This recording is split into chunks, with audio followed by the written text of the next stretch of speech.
Hola a todos y bienvenidos a este nuevo análisis. Vamos a entrar directamente en materia porque hoy tenemos por delante un estudio visual de los textos antiguos que es francamente fascinante. Vamos a explorar el Nuevo Testamento desde las raíces de su idioma original, el griego. En concreto, vamos a desentrañar dos palabras que casi siempre se traducen igual, como divinidad, pero que, como vamos a ver, esconden matices totalmente distintos y súper profundos. Así que preparad la mente porque vamos a estructurar todo este conocimiento de forma muy clara. Antes de arrancar con el estudio, es importante compartir este mensaje. Sigue el programa Alimento para el Alma y Espíritu en Spotify y el canal de YouTube El Maná que Alimenta el Espíritu. Comparte si ha sido de bendición. Nuestra hoja de ruta para hoy es sencilla. Tenemos 4 puntos. Primero, la divinidad revelada. Segundo, lo semejante a Dios. Tercero, la naturaleza divina aplicada. Y por último, una reflexión final y despedida. Sección 1. La divinidad revelada. Estudio del término G205. Fijaos bien en este primer término, ceiotes, que está catalogado bajo el código G2305. Su definición oficial apunta a la divinidad, sí, pero hace una aclaración absolutamente clave, en abstracto.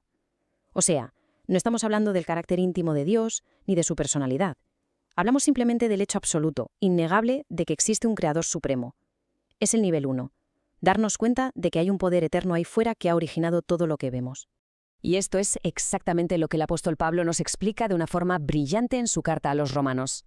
Él escribe: porque desde la creación del mundo sus atributos invisibles, su eterno poder y divinidad se han visto con toda claridad. Ese término divinidad es justamente deiotes.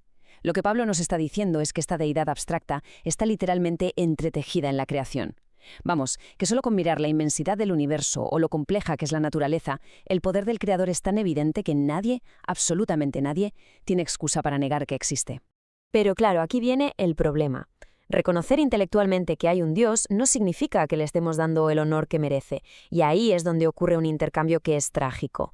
Cuando la humanidad se da cuenta de que el Creador existe pero decide no darle las gracias, algo se rompe. Los razonamientos se vuelven vanos y el corazón se oscurece por completo. ¿Y cuál es el resultado final? Pues que terminan cambiando la gloria de un Dios inmenso e incorruptible por simples imágenes e ídolos. Básicamente, intentan meter esa deiotes, esa divinidad inabarcable, en una cajita pequeña que puedan controlar, representándola con cosas corruptibles. Y ojo, porque el texto de Romanos nos advierte que esto es una bola de nieve. Al rechazar esa verdad tan evidente, la humanidad es entregada a lo que el texto llama una mente depravada. Es una espiral hacia abajo tremenda. La sociedad se empieza a llenar de injusticia, avaricia, envidias y engaños. Se vuelven insolentes, inventores de lo malo, y lo más triste de todo, acaban siendo seres despiadados y sin amor. Y pensad que todo esto arranca fundamentalmente por haber ignorado esa divinidad abstracta que gritaba desde la misma creación. Pasamos a la sección 2, lo semejante a Dios. Estudio del término G2304. Ahora vamos a ver el término griego theos. Y aquí hay un cambio gramatical que es un auténtico punto de inflexión. Ya no es un sustantivo puramente abstracto, ahora es una palabra que funciona como adjetivo. Significa semejante a un Dios, es decir, describe algo que tiene los atributos o el carácter de Dios. Es lo divino. Esto ya no va solo de que Dios existe, ahora estamos hablando de cómo es Él realmente en su naturaleza moral íntima. Para que nos entendamos y se nos queda bien grabado, vamos a contrastarlos. Ciotes es mirar las estrellas y decir, vale, hay un creador majestuoso, es la existencia. Pero Theos es conocer la esencia de ese creador. Es como la diferencia entre saber que un arquitecto ha construido un rascacielos gigante y sentarte a hablar con ese arquitecto para conocer sus valores, su personalidad y su forma de ser. Es un nivel de profundidad totalmente distinto. Imaginad la escena para ver cómo funciona esto en la práctica. Estamos en el libro de los Hechos. El apóstol Pablo está en Atenas, en el Areópago, rodeado literalmente de cientos de altares. Y de repente se encuentra uno que dice, al Dios desconocido. Los atenienses, en su anhelo espiritual, habían captado la deiotes en abstracto, pero no tenían ni idea de la theos, de la verdadera naturaleza de ese Dios. Así que Pablo aprovecha esa necesidad y se dispone a presentárselo. Y la lógica que usa Pablo aquí es aplastante.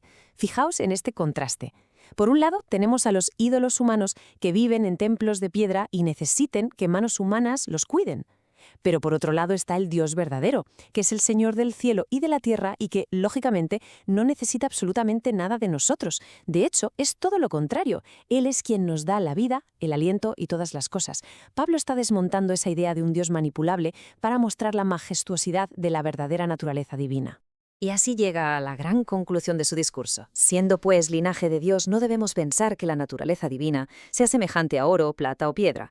Básicamente, si nosotros venimos de Él, no tiene ningún sentido pensar que su naturaleza, ese concepto theos, sea algo muerto que alguien pueda esculpir o meter en un templo. La naturaleza divina no es un trozo de metal inerte, es algo vivo, dinámico y que transforma.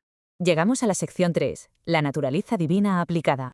Y aquí es donde esto se vuelve personal, porque el apóstol Pedro nos lanza una invitación que es, sinceramente, alucinante. Nos dice, a fin de que por ellas lleguéis a ser partícipes de la naturaleza divina, habiendo escapado de la corrupción que hay en el mundo. Ahí está de nuevo nuestra palabra clave, Deios. No solo nos dice cómo es Dios, sino que se nos ofrece el inmenso poder de huir de la corrupción del mundo y empezar a compartir los atributos morales del propio Creador. Es increíble.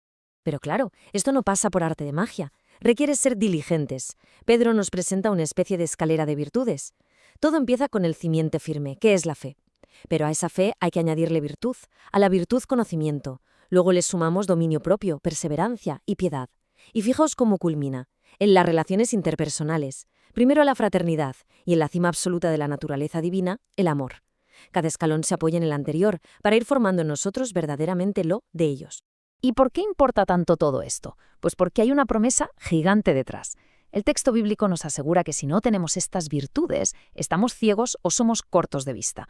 Pero si las practicamos y abundan en nosotros, se nos hace una promesa súper práctica. Aseguramos que no vamos a tropezar jamás. Y se nos concede una entrada por todo lo alto al reino eterno. Vamos, que aplicar esta naturaleza divina a nuestro día a día tiene una recompensa directa e incalculable. Y con esto pasamos a la sección 4, reflexión final y despedida. A modo de resumen, quiero dejaros con esta gran pregunta para reflexionar. ¿Nuestra vida refleja solamente que creemos intelectualmente en un creador, esa teiotes de la que hablaba Romanos? ¿O realmente estamos construyendo esa escalera de virtudes y participando de forma activa de su teios, de su naturaleza divina? Es un pensamiento muy provocador para que evaluemos si nuestra fe se queda solo en la cabeza o si está transformando verdaderamente nuestro carácter. Sigue el programa Alimento para el Alma y Espíritu en Spotify y el canal de YouTube El Maná que Alimenta el Espíritu. Comparte si ha sido de bendición. Ha sido un auténtico placer guiar este recorrido a través de las profundidades del texto bíblico. Muchísimas gracias por acompañarnos en esta explicación y a seguir construyendo siempre nuestro conocimiento juntos. Hasta la próxima.